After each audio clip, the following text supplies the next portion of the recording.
నిరసనలతో నేపాల్ అట్టుడుకుతోంది. ప్రజా ప్రతినిధులే టార్గెట్ గా ఆందోళనకారులు రెచ్చిపోతున్నారు. పలువురు మంత్రులపై దాడులు కలకలం రేపుతున్నాయి. మరోవైపు పరిస్థితి అదుపు తప్పడంతో పాలనను తమ చేతుల్లోకి తీసుకుంది నేపాల్ ఆర్మీ. నేపాల్ భగ్గుమంటోంది. సోషల్ మీడియాపై నిషేధం ఎత్తివేసినా అల్లర్లు ఆగడం లేదు. పలుచోట్ల ఆందోళనలు హింసాత్మకంగా మారాయి. పరిస్థితి పూర్తిగా అదుపు తప్పింది.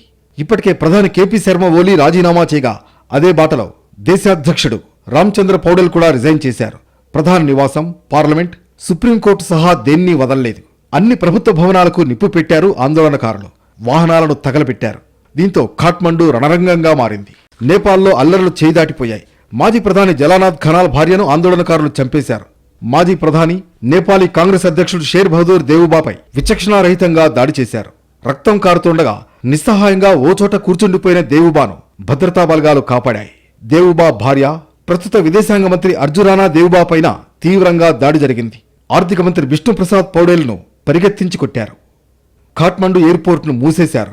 మంత్రులను వారి అధికారిక నివాసాల నుంచి ఆర్మీ హెలికాప్టర్ల ద్వారా తరలిస్తున్నారు. ఎయిర్పోర్ట్ దగ్గర 300 మంది సైనికులను మోహరించారు.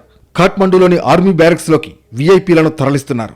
ఆందోళనలు అంతకంతకు హింసాత్మకంగా మారడంతో పాలనను తన చేతుల్లోకి తీసుకుంది ఆర్మీ. నిన్న రాత్రి 10 గంటల నుంచి లా అండ్ ఆర్డర్ను చేతుల్లోకి తీసుకుంటున్నట్లు ప్రకటించింది. దేశవ్యాప్తంగా హై అలర్ట్ విధించింది. మరోవైపు నేపాల్లో హింసపై స్పందించారు భారత ప్రధాని మోడీ. నేపాల్లో హింసాత్మక ఘటనలో యువకుల మృతి హృదయ విదారకమని అన్నారు. నేపాల్లోని యువత శాంతికి మద్దతివ్వాలని కోరారు.